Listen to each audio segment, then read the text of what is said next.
நண்பர்களே உங்கள் பாலுவின் இனிய காலை வணக்கம். இன்று அக்டோபர் மாதம் 9ஆம் தேதி, அதாவது புரட்டாசி மாதம் 23ஆம் தேதி புதன்கிழமை. சஷ்டி திதி 12:15 வரையில், அதற்கு மேல் சப்தமி திதி. நட்சத்திரம் மூல நட்சத்திரம். அப்போது சந்திராஷ்டமம் ரிஷபராசிக்காரங்களுக்கு உடையது. ராகு காலம் 12லிருந்து 1:30 வரை. யமகண்டம் காலையில் 7:30 9 வரை. நல்ல நேரம் அதாவது 11:30 12, ஒரு அரை மணி நேரம் தான். 4:45 5:45 சாயங்காலம். அணிய வேண்டிய உடையின் சற்று போடக்கூடிய கலர் பச்சை கலரு. தவிர்க்க வேண்டியது ரெட் கலரு.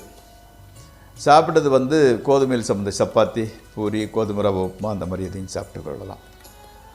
நண்பர்களே, இப்போ அந்த அதிர்ஷ்டம் எந்த மாதிரி பிறந்தால் அதிர்ஷ்டமான அமைப்புங்கிறத பற்றி பார்த்தோம் இல்லையா? இன்றைக்கி ஒரு 2 விதமான அமைப்புகளை பார்க்கலாம். இப்போ முதல்ல இந்த சனி பகவான் மகரத்தில் தங்கி, அதுவே அவருக்கு லக்னமாக கூட அமைந்திரு.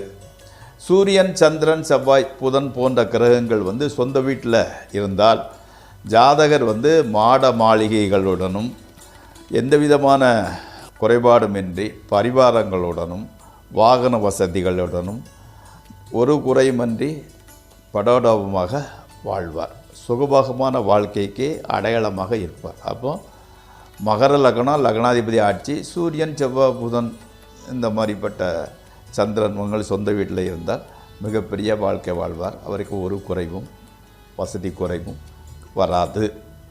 அதே மாதிரி லக்னம் கடகமாக இருந்து அதில் குரு தங்கி, இந்த குருன்னா உச்சம், குரு தங்கி இருந்து செவ்வாய், சந்திரன், சுக்கிரன் முதல கிரகங்கள் பலமான இடங்களில் தங்கியிருந்தால் ஜாதகர் ஒரு செல்வந்தராகவும் ஆடம்பர வாழ்க்கை வாழ்வோராகவும் இருப்பார். இப்போது நம்ம ராசி பலன் நிகழ்ச்சிக்குள் செல்வோம். நண்பர்களே, இந்த நிகழ்ச்சி உங்களுக்கு ஏதாவது உதவி கிடைக்குமானே அதை சப்ஸ்கிரைப் செய்யவும், நண்பர்களுடன் பகிர்ந்து கொள்வோம்.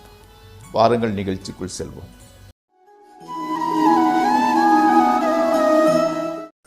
முதலில் மேசராசி.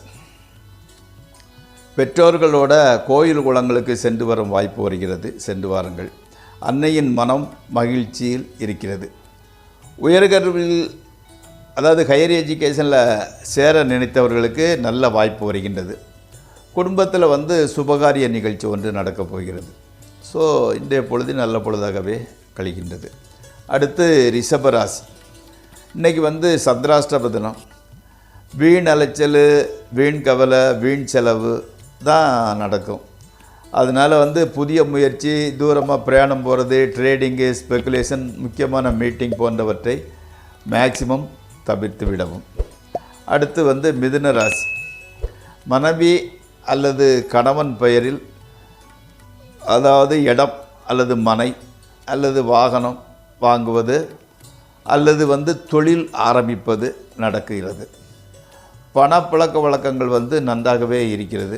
புதிய நண்பர் ஒருவர் அறிமுகமாகிறார். மனைவிக்கு கோல்டு, அதாவது அந்த சளித்தொல்லைன்னு சொல்லுவாங்க இல்லையா, சளித்தொல்லை, குளிர் நாள் தொந்தரவு ஏற்படுகின்றன. நண்பர்கள் உதவிகரமாக இருக்கின்றனர். அடுத்து கடகராசி.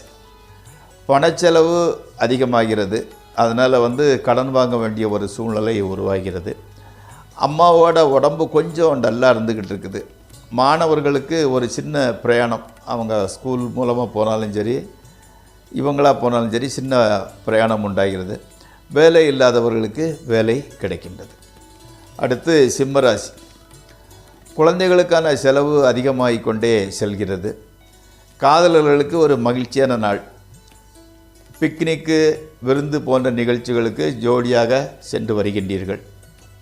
அன்னையின் மீது பாசம் அதிகரிக்கிறது. வெளிநாட்டிலிருந்து நல்ல செய்தி சேர்கிறது. அடுத்து கன்னியாராசி. புதிய வீடு, வாகனம், நகை வாங்கும் யோகம் வந்துவிட்டது. ஸ்பெக்குலேஷன், ட்ரேடிங் போன்றவற்றில் நல்ல லாபம். அம்மா அல்லது மனைவி பெயரில் தொழில் ஆரம்பிக்கின்றீர்கள். குடும்பத்தில் ஓரளவு எல்லோருமே, மனைவி மக்கள், நீங்கள் எல்லாருமே மகிழ்ச்சியாகவே இருக்கின்றார்கள். கணவன் மனைவி உறவு கூட மிகவும் சந்தோஷமாக இருக்கிறது. அடுத்து துலாம். தொழில் மாற்றம் அல்லது இடமாற்றம் உண்டாகிறது. அதுவும் நன்மைக்கே நடக்கும், நன்மையே உண்டாகும். அதன் மூலம் கூட இடமாற்றம் இல்லாட்டா கூட பெட்ரூமையாவது மாற்றிக்கொள்கிறீர்கள். அது ஏதாவது ஒரு சேஞ்சு வேணும். பணச்செலவு வந்து ரொம்ப ஜாஸ்தியாக இருந்துக்கிட்டு இருக்கு. சுற்றத்தினர் மத்தியில் சில அபவாதம், அதாவது கெட்ட பேர் உங்களை பின்னால் வந்து கொஞ்சம் அபவாதம் பேசுகின்றனர். கணவன் மனைவி உறவு மாத்திரம் சப்போர்ட்டிவாகவே இருக்கிறது. அடுத்து வந்து விருச்சிக ராசி. வேலை விஷயமாக வெளிநாட்டுக்கு போகணுங்கிற முயற்சி வெற்றி கிடைக்கிறது. குடும்பத்தில் வந்து மகிழ்ச்சியான சூழ்நிலை. திருமணம் ஆகாதவர்களுக்கு திருமணம் நிச்சயமாகிறது. பெற்றோரின் ஹெல்த் கண்டிஷன் கூட மிகவும் நன்றாக இருக்கிறது. ஸ்பெக்குலேஷன் ட்ரேடிங் ஆகியவற்றில் நல்ல லாபம், கொஞ்சம் ஜாஸ்தியாகவே லாபம் கிடைக்கிறது. வீட்டில் வந்து ஆடம்பர பொருள் சேர்கிறது. அடுத்து தனுசு ராசி. வேலை பார்க்கும் இடத்தில் வந்து எதிர்ப்புகள் வந்து கொஞ்சம் ஜாஸ்தியாக இருந்துக்கிட்டு இருக்கின்றன. வீட்டில் கூட எவ்வளோ கஷ்டப்பட்டாலும் நல்ல பேருங்கிறது கிடைக்கிறதில்ல. உடல்நிலை வந்து கொஞ்சம் டல்லாக இருந்தது, இப்போ தேறி வருது. அன்னையின் பேச்சை கேட்குறவங்க வந்து பிரச்சனையிலேருந்து ஈஸியாக தப்பித்து கொள்கிறீர்கள். உடலும் மனமும் ரொம்ப ஆக்டிவாக தான் இருந்துக்கிட்டு இருக்குது. கணவன் மனைவி உறவு கூட ஓகே. மாணவர்களுக்கு வந்து நல்ல ப்ராக்ரஸ் தெரிகின்றது. அடுத்து வந்து மகர ராசி. மனைவியே பிரிந்து வெளியூர் செல்ல வேண்டிய ஒரு சூழ்நிலை. வியாபாரம் வந்து கொஞ்சம் டல்லாக தான் போய்கிட்டு இருக்குது. உறவினர்கள்ட்ட இருந்து எதுவும் சப்போர்ட்டை எதிர்பார்க்க வேண்டாம். மெடிடேஷன் செய்கிறது ரொம்ப நல்லது. அதாவது மாதிரி டெக்ஸ்டைல்ஸு, ட்ராவல்ஸு, இன்டீரியர் டெக்கரேஷன் ஆகிய துறைகளில் உள்ளவங்களுக்கு ரொம்ப நல்ல முன்னேற்றம். பணவரவு நல்லா இருந்துக்கிட்டு இருக்குது. அடுத்து கும்பராசி. நஷ்டத்தில் இயங்கி வந்த தொழில் வந்து கொஞ்சம் லாபத்துக்கு வருது. கடன் பிரச்சனை வந்து கட்டுக்குள் அடங்கியே இருக்கிறது.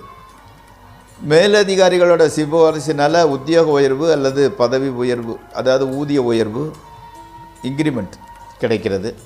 நட்பு வட்டாரம் வந்து ரொம்ப ஜாஸ்தியாகிட்டே போகுது. மனசு வந்து உற்சாகமாக இருக்கிறது.